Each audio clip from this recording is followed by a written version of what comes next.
तो आइए सुनते हैं मुंशी प्रेमचंद जी की बहुप्रसिद्ध कहानियों में से एक और नायाब कहानी, घास वाली। मूलिया हरी हरी घास का गट्ठर लेकर आई तो उसका गेहुआ रंग कुछ तमतमाया हुआ था और बड़ी बड़ी मद भरी आंखों में शंका समाई हुई थी। महावीर ने उसका तमतमाया हुआ चेहरा देखकर पूछा, क्या है मूलिया, आज कैसा जी है? मूलिया ने कुछ जवाब न दिया। उसकी आंखें डबडबा गईं। महावीर ने समीप आकर पूछा, क्या हुआ है, बताती क्यों नहीं? किसी ने कुछ कहा है? अम्मा ने डांटा है? क्यों इतनी उदास है? मूलिया ने सिसक कर कहा, कुछ नहीं। हुआ क्या है? अच्छी तो हूँ। महावीर ने मूलिया को सिर से पांव तक देखकर कहा, चुपचाप रोएगी, बताएगी नहीं? मूलिया ने बात टालकर कहा, कोई बात भी हो, क्या बताऊं? मूलिया इस ओसर में गुलाब का फूल थी, गेहुआ रंग था, हिरन की सी आंखें, नीचे खिंचा हुआ चिबुक, कपोलों पर हल्की लालिमा, बड़ी बड़ी नुकीली पलकें, आंखों में एक विचित्र आर्द्रता जिसमें एक स्पष्ट वेदना, एक मूक व्यथा झलकती रहती थी। मालूम नहीं चमारों के इस घर में वह अप्सरा कहाँ से आ गई थी। क्या उसका कोमल फूल सा गात इस योग्य था कि सर पर घास की टोकरी रखकर बेचने जाती? उस गांव में भी ऐसे लोग मौजूद थे जो उसके तलवे के नीचे आंखें बिछाते थे, उसकी एक चितवन के लिए तरसते थे, जिनसे अगर वह एक शब्द भी बोलती तो निहाल हो जाते। लेकिन उसे आए साल भर से अधिक हो गया, किसी ने उसे युवकों की तरफ ताकते या बातें करते नहीं देखा। वह घास लिए निकलती तो ऐसा मालूम होता मानो उषा का प्रकाश सुनहरे आवरण में रंजित अपनी छटा बिखेरता जाता हो। कोई गजलें गाता, कोई छाती पर हाथ रखता, पर मूलिया नीची आंख किए अपनी राह चली जाती। लोग हैरान होकर कहते, इतना अभिमान? महावीर में ऐसे क्या सुरखाब के पर लगे हैं? ऐसा अच्छा जवान भी तो नहीं, ना जाने यह कैसे उसके साथ रहती है। मगर आज ऐसी बात हो गई जो इस जाति की और युवती के लिए चाहे गुप्त संदेश होती, मूलिया के लिए हृदय का शूल थी। प्रभात का समय था, पवन आम की बौर की सुगंध से मतवाला हो रहा था, आकाश पृथ्वी पर सोने की वर्षा कर रहा था। मूलिया सिर पर झौवा रखे घास छीलने चली तो उसका गेहुआ रंग प्रभात की सुनहरी किरणों से कुंदन की तरह दमक उठा। एकाएक युवक चैन सिंह सामने से आता हुआ दिखाई दिया। मूलिया ने चाहा कि कतरा कर निकल जाए, मगर चैन सिंह ने उसका हाथ पकड़ लिया और बोले, मूलिया, तुझे क्या मुझ पर जरा भी दया नहीं आती? मूलिया का वह फूल सा खिला हुआ चेहरा ज्वाला की तरह दहक उठा। वह जरा भी नहीं डरी, जरा भी ना झिझकी। झौवा जमीन पर गिरा दिया और बोली, मुझे छोड़ दो, नहीं मैं चिल्लाती हूँ। चैन सिंह को आज जीवन में एक नया अनुभव हुआ। नीची जातों में रूप माधुर्य का इसके सिवा और काम ही क्या है कि वह ऊंची जाति वालों का खिलौना बने। ऐसे कितने ही मार्ग उसके जीते थे, पर आज मूलिया के चेहरे का वह रंग, उसका वह क्रोध, वह अभिमान देखकर उसके छक्के छूट गए। उसने लज्जित होकर उसका हाथ छोड़ दिया। मूलिया वेग से आगे बढ़ गई। संघर्ष की गर्मी में चोट की व्यथा नहीं होती, पीछे से टीस होने लगती है। मूलिया जब कुछ दूर निकल गई तो क्रोध और भय तथा अपनी बेकसी को अनुभव करके उसकी आंखों में आंसू भर आए। उसने कुछ देर जब्त किया, फिर सिसक सिसक कर रोने लगी। अगर वह इतनी गरीब ना होती तो किसी की मजाल थी कि इस तरह उसका अपमान करता। वह रोती जाती थी और घास छीलती जाती थी। महावीर का क्रोध वह जानती थी।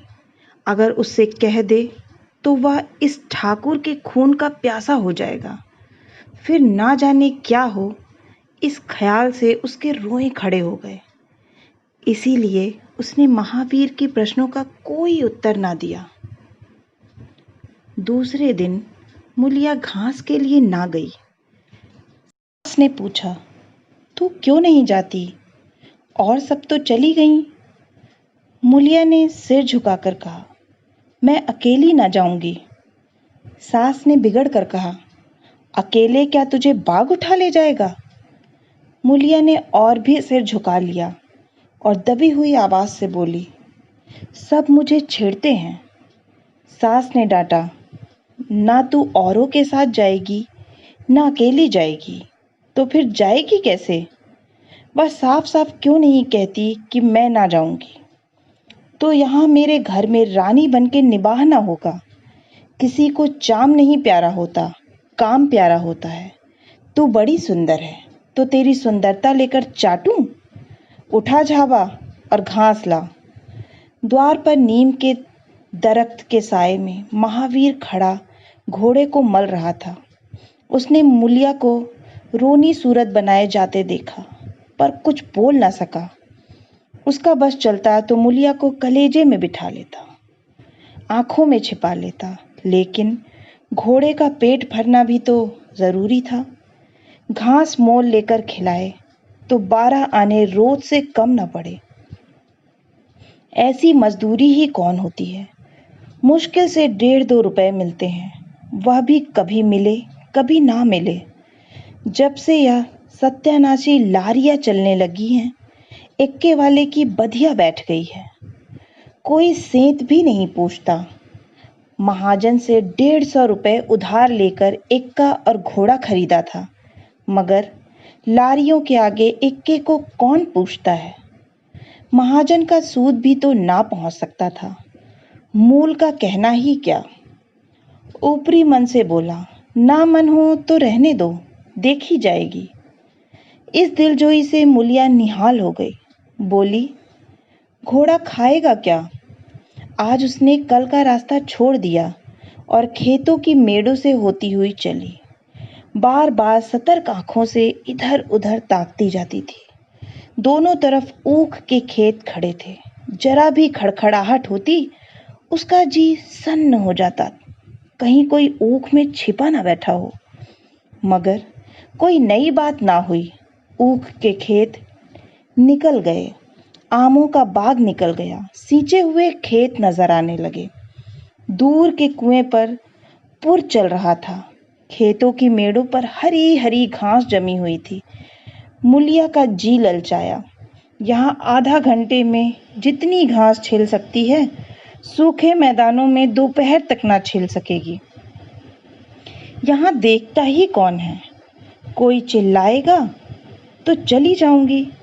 वह बैठकर घास छीलने लगी और 1 घंटे में उसका झाबा आधे से अधिक भर गया। वह अपने काम में इतनी तन्मय थी कि उसे चैन सिंह के आने की खबर ही ना हुई। एकाएक उसने आहट पाकर सिर उठाया तो चैन सिंह को खड़ा देखा। मूलिया की छाती धक से हो गई। जी में आया भाग जाए, झाबा उलट दे और खाली झाबा लेकर चली जाए, पर चैन सिंह ने कई गज के फासले से ही रुक कर कहा, डर मत, डर मत। भगवान जानता है, मैं तुझसे कुछ ना बोलूंगा। जितनी घास चाहे छील ले, मेरा ही खेत है। मूलिया के हाथ सुन्न हो गए। खुरपी हाथ में जम सी गई। घास नजर ही ना आती थी। जी चाहता था जमीन फट जाए और मैं समा जाऊं। जमीन आंखों के सामने तैरने लगी।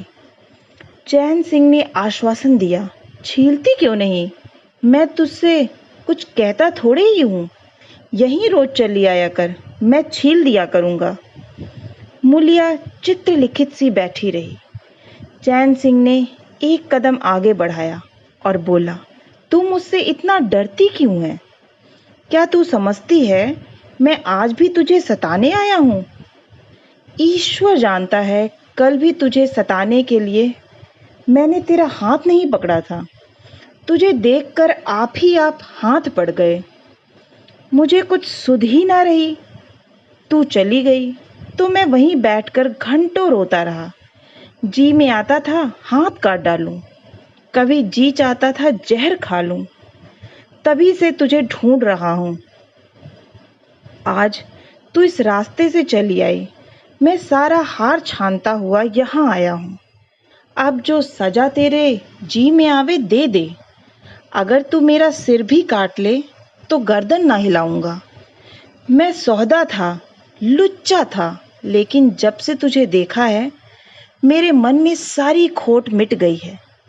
अब तो यही जी में आता है कि तेरा कुत्ता होता और तेरे पीछे पीछे चलता, तेरा घोड़ा होता। तब तो तू अपने हाथों से मेरे सामने घास डालती। किसी तरह यह चोला तेरे काम आवे। मेरे मन की यह सबसे बड़ी लालसा है। मेरी जवानी काम ना आवे अगर मैं किसी खोट से ये बातें कह रहा हूँ। बड़ा भाग्यवान था महावीर जो ऐसी देवी उसे मिली। मूलिया चुपचाप सुनती रही, फिर नीचा सिर करके भोलेपन से बोली, तो तुम मुझे क्या करने को कहते हो? चैन सिंह और समीप आकर बोला, बस तेरी दया चाहता हूँ। मूलिया ने सिर उठाकर उसकी ओर देखा। उसकी लज्जा ना जाने कहाँ गायब हो गई।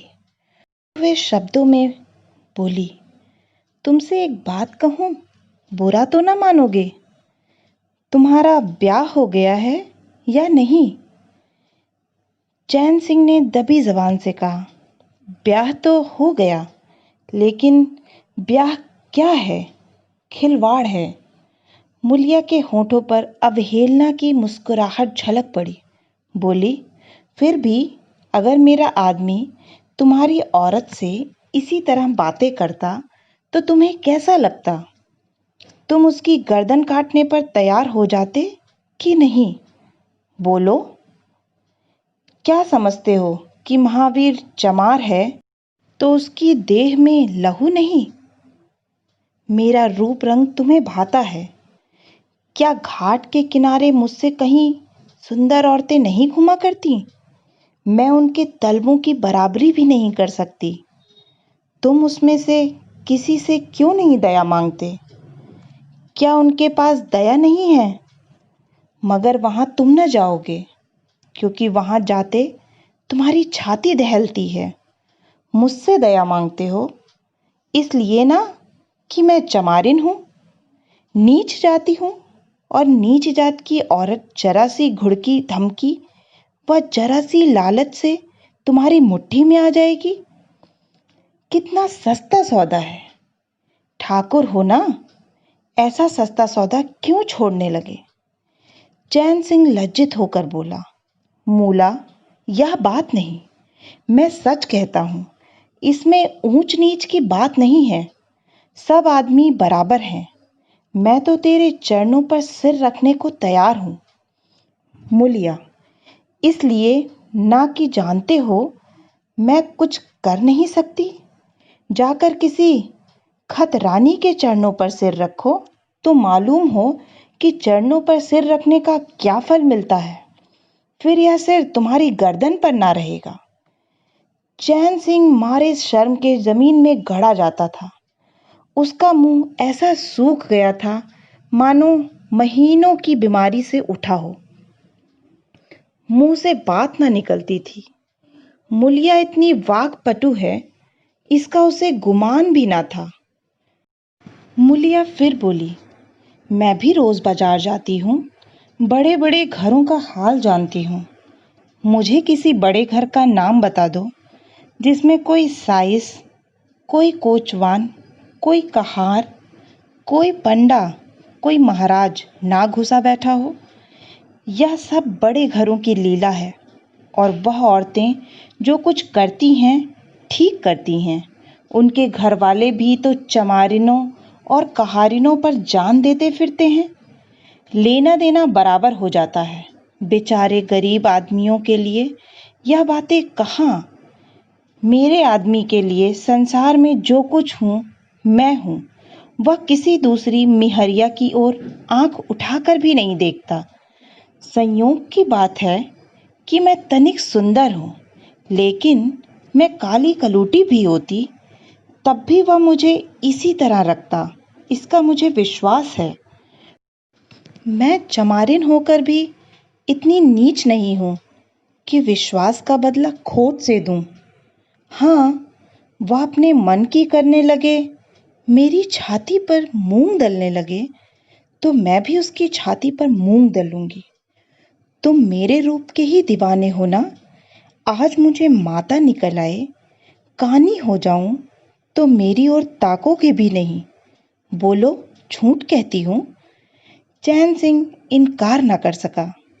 मुलिया ने उसी गर्व से भरे हुए स्वर में कहा, लेकिन मेरी एक नहीं, दोनों आंखें फूट जाएं तब भी वह मुझे इसी तरह रखेगा। मुझे उठावेगा, बैठावेगा, खिलावेगा। तुम चाहते हो मैं ऐसे आदमी के साथ कपट करूं? जाओ, अब मुझे कभी न छेड़ना, नहीं अच्छा ना होगा। जवानी जोश है, बल है, दया है, साहस है, आत्मविश्वास है, गौरव है और सब कुछ जो जीवन को पवित्र, उज्जवल और पूर्ण बना देता है। जवानी का नशा घमंड है, निर्दयता है, स्वार्थ है, सेखी है, विषय वासना है, कटुता है और वह सब कुछ जो जीवन को पशुता, विकार और पतन की ओर ले जाता है। चैन सिंह पर जवानी का नशा था। मुलिया के शीतल छींटों ने नशा उतार दिया, जैसे उबलती हुई चाशनी में पानी के छींटे पड़ जाने से फेन मिट जाता है, मैल निकल जाता है और निर्मल शुद्ध रस निकल जाता है। जवानी का नशा जाता है, केवल जवानी रह गई। कामिनी के शब्द जितनी आसानी से दीन और ईमान को गारत कर सकते हैं, उतनी ही आसानी से उनका उद्धार भी कर सकते हैं। चैन सिंह उस दिन से दूसरा ही आदमी हो गया। गुस्सा उसकी नाक पर रहता था। बात बात पर मजदूरों को गालियां देता। डांटना और पीटना उसकी आदत थी। असामी उससे थर थर कांपते थे। मजदूर उसे आते देखकर अपने काम में चुस्त हो जाते थे। पर ज्यों ही उसने इधर पीठ फेरी और उन्होंने चीलम पीना शुरू किया, सब दिल में उससे जलते थे, उसे गालियां देते थे। मगर उस दिन से चैन सिंह इतना दयालु, इतना गंभीर, इतना सहनशील हो गया कि लोगों को आश्चर्य होता था। कई दिन गुजर गए थे। एक दिन संध्या समय चैन सिंह खेत देखने गया। पुर चल रहा था। उसने देखा कि एक जगह नाली टूट गई है और सारा पानी बहा चला जाता है। क्यारियों में पानी बिल्कुल नहीं पहुंचता, मगर क्यारी बनाने वाली बुढ़िया चुपचाप बैठी है। उसे इसकी जरा भी फिक्र नहीं है कि पानी क्यों नहीं आता। पहले यह दशा देखकर चैन सिंह आपे से बाहर हो जाता। उस औरत की उस दिन मजूरी काट लेता और पुर चलाने वालों को घुड़कियां जमाता। पर आज उसे क्रोध नहीं आया। उसने मिट्टी लेकर नाली बांध दी और खेत में जाकर बुढ़िया से बोला, तू यहाँ बैठी है और पानी सब बहा जा रहा है। बुढ़िया घबरा कर बोली, अभी खुल गई होगी, मैं अभी जाकर बंद किए देती हूँ। यह कहती हुई वह थर थर कांपने लगी। चैन सिंह ने उसकी दिलजोई करते हुए कहा, भाग मत, भाग मत, मैंने नाली बंद कर दी। बुढ़ऊ कई दिन से नहीं दिखाई दिए, कहीं काम पर जाते हैं कि नहीं? बुढ़िया गद्द होकर बोली, आजकल तो खाली ही बैठे हैं भैया, कहीं काम नहीं लगता।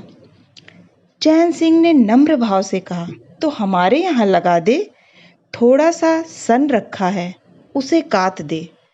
यह कहता हुआ वह कुएं की ओर चला गया।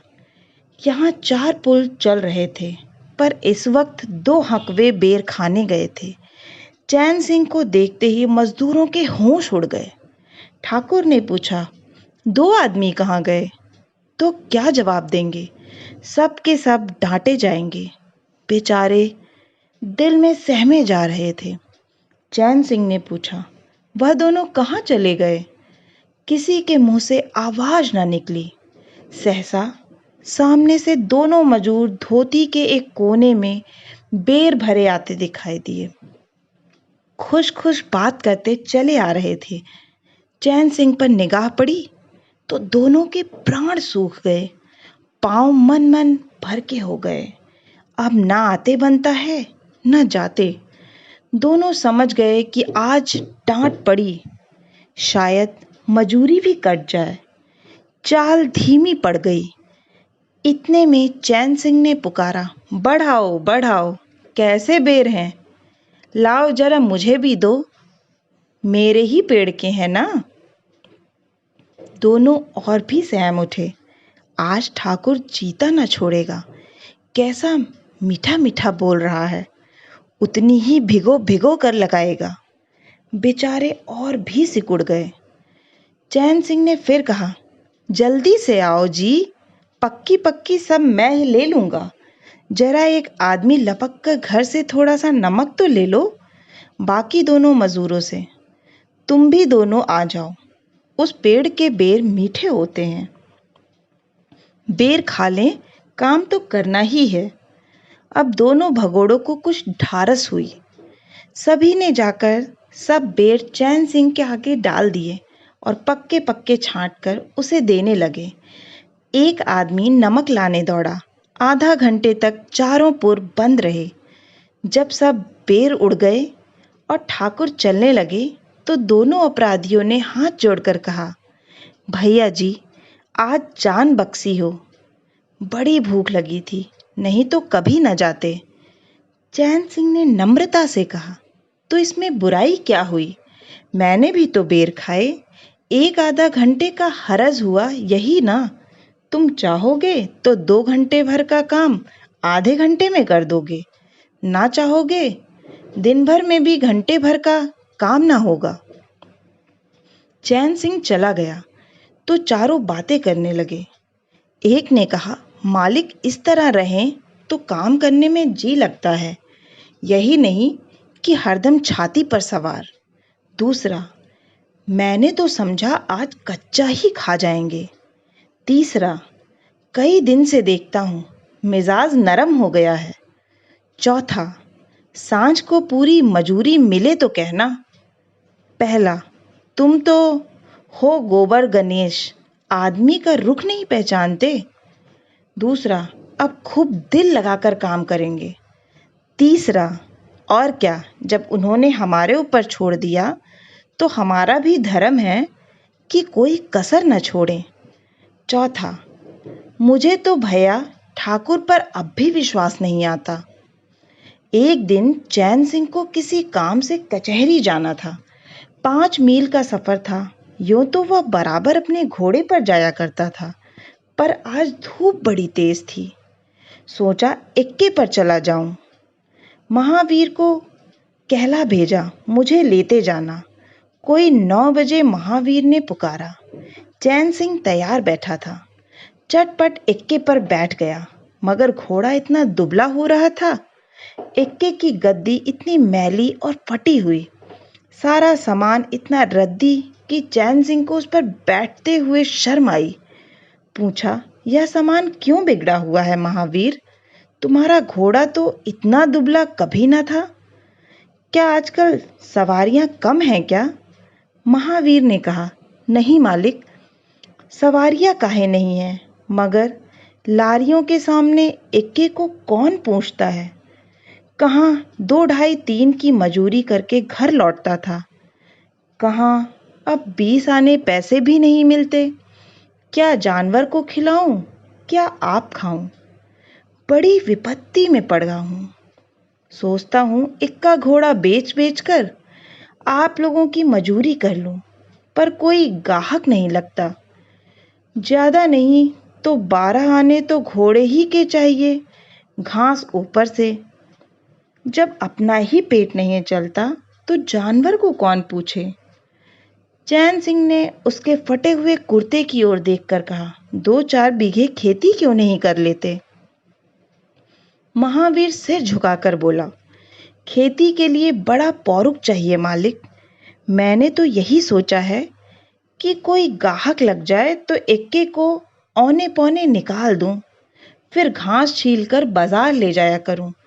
आजकल सास पतोहू दोनों छीलती हैं, तब जाकर 10-12 आने पैसे नसीब होते हैं। चैन सिंह ने पूछा, तो बुढ़िया बाजार जाती होगी। महावीर लजाता हुआ बोला, नहीं भैया, वह इतनी दूर कहाँ चल सकती हैं।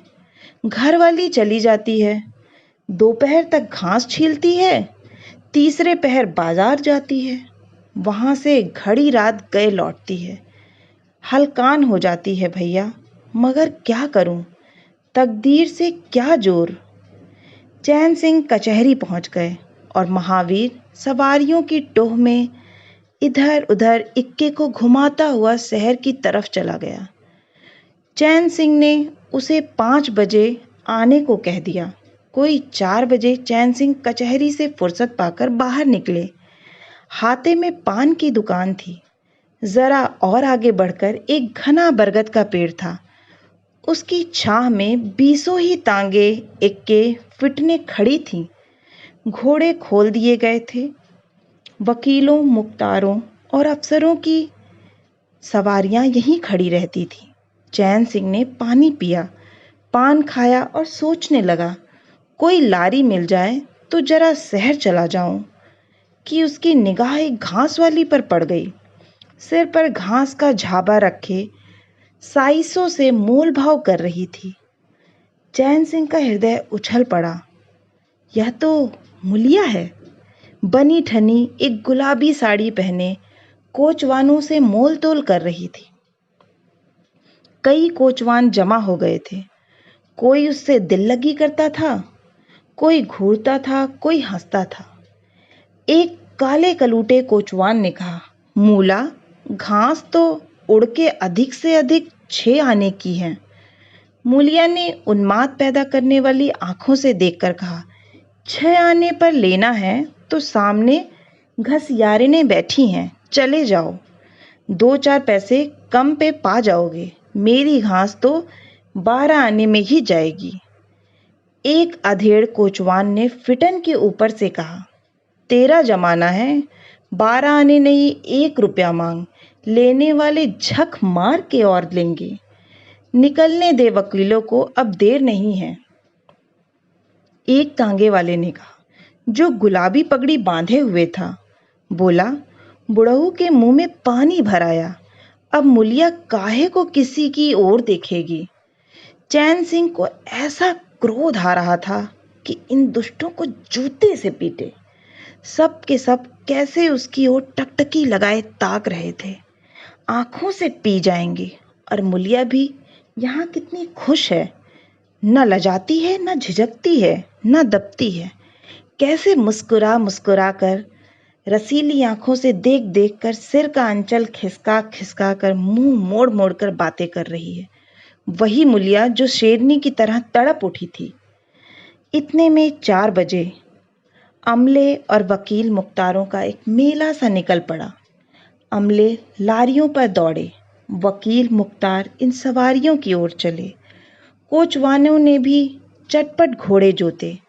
कई महाशयों ने मुलिया को रसिक नेत्रों से देखा और अपनी अपनी गाड़ियों पर जा बैठे। एकाएक मुलिया घास का झाबा लिए उस फिटन के पीछे दौड़ी। फिटन ने एक अंग्रेजी फैशन के जवान वकील साहब बैठे थे।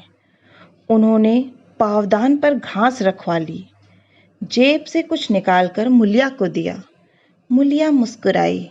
दोनों में कुछ बातें भी हुईं जो चैन सिंह ना सुन सके। एक क्षण में मुलिया प्रसन्न मुख घर की ओर चली। चैन सिंह पान वाले की दुकान पर विस्मृति की दशा में खड़ा रहा।